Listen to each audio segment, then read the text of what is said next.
रूस के राष्ट्रपति व्लादिमीर पुतिन भारत का दौरा करेंगे। दरअसल वो अगले महीने की शुरुआत में 2 दिन के भारत दौरे पर आ रहे हैं।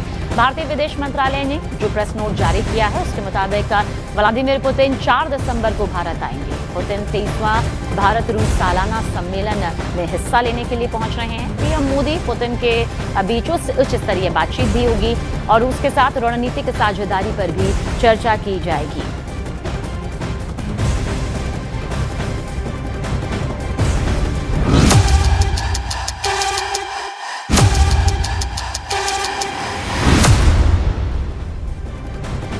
और भारत आने से हफ्ता भर पहले पुतिन ने यूक्रेन पर अपने हमले और तेज कर दिए हैं। द ट्रंप अब पुतिन से बातचीत को लेकर बुरी तरह से बेचैन नजर आ रहे हैं, जबकि नेटो देशों का साफ कहना है कि वो ट्रंप के रूसी फॉर्मूले को कभी भी नहीं मानेंगे और यूक्रेन को जंग हारने नहीं देंगे। हालांकि रूस ने कम से कम 200 मोर्चों पर यूक्रेन के चीथड़े उड़ा कर रख दिए हैं, जबकि रूस को परमाणु धमकी देने वाले ट्रंप की बोलती बंद हो गई है। दावा यह किया जा रहा है कि ट्रंप के विशेष दूत स्टीव विटकॉफ की एक कॉल लीक की वजह से ट्रंप का पूरा परमाणु प्लान कुछ इस तरह से फेल हो गया।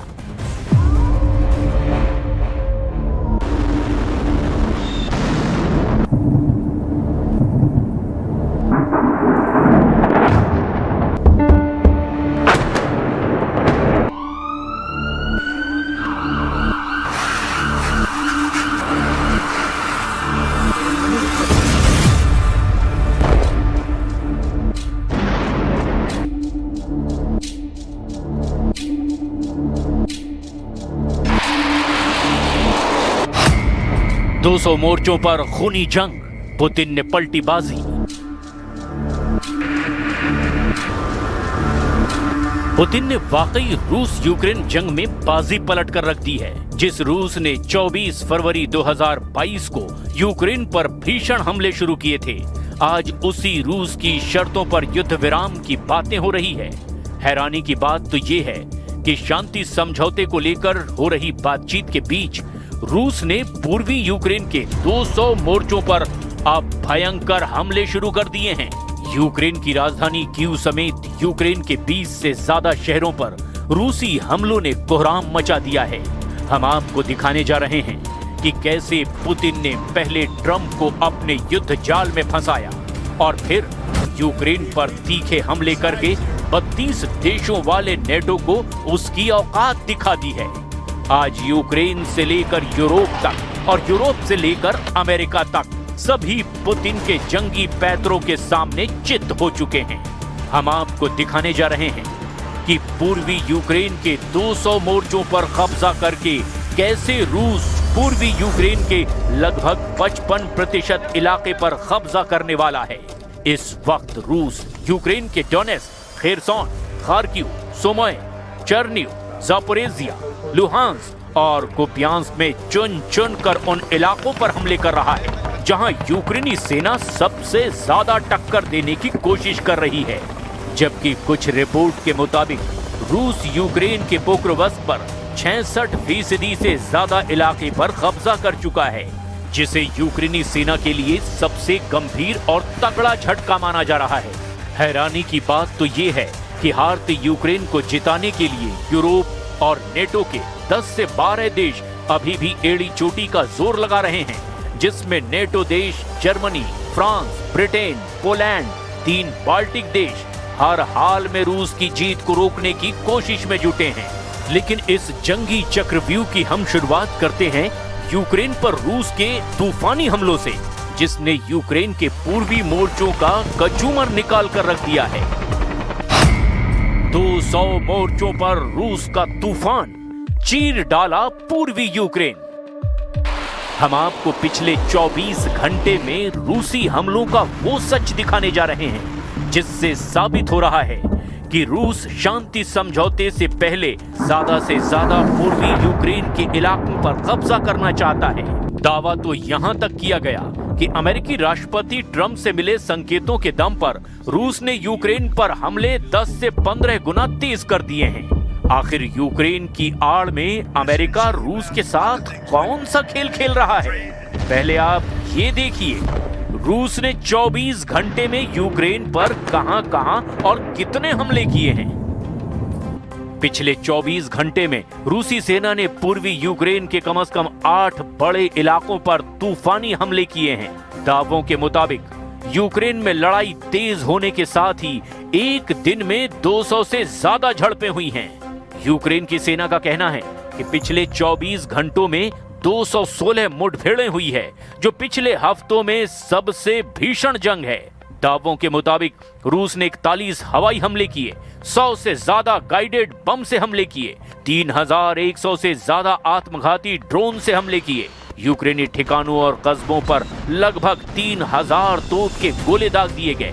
कई मोर्चों पर यूक्रेनी और रूसी सेना के बीच आमने सामने की जंग हो रही है, जिसमें स्लोबोजांस्की, कुपियांस्क, लाइमन, क्रामाटोर्स्क, कोस्टियांटिनिवका, पोक्रोवस्क, होलियापोल और ओरिखीव में भी भीषण लड़ाई और बड़ी झड़पें हुई है।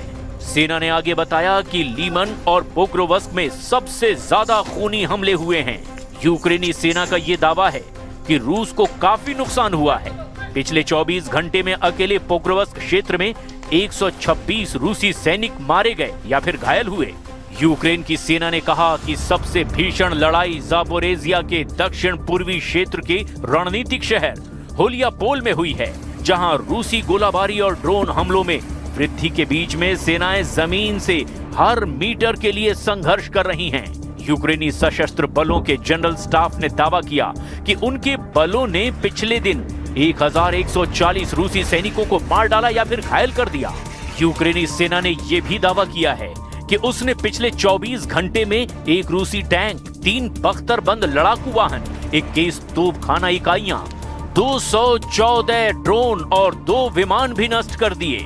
अगर रूसी हमलों को लेकर पिछले 60 दिनों के आंकड़ों पर नजर डालें तो 28 सितंबर 2025 से 27 नवंबर 2025 तक रूसी हमलों में बेतहाशा बढ़ोतरी देखी गई है, जिसमें रूस ने मिसाइलों और ड्रोनों का रिकॉर्ड तोड़ इस्तेमाल किया है।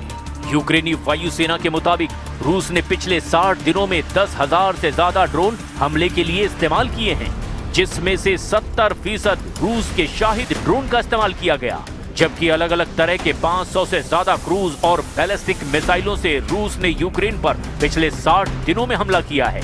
ये आंकड़े यूक्रेन के आधिकारिक रिपोर्ट्स पर आधारित हैं।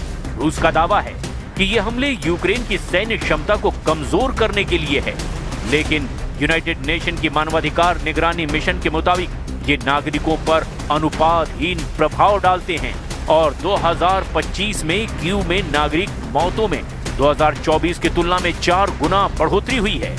राष्ट्रपति जेलेंस्की ने इसे आतंकवादी हमले करार दिया।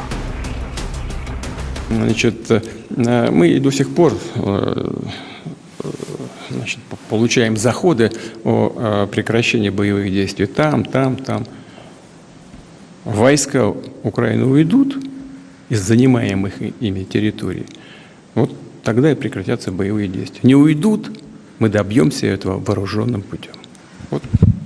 Зараз я чую, що розвідки партнерів дають їм інформацію, що російська позиція стала заходити, в тому числі через деяких суб'єктів з України. Це точно не допомагає.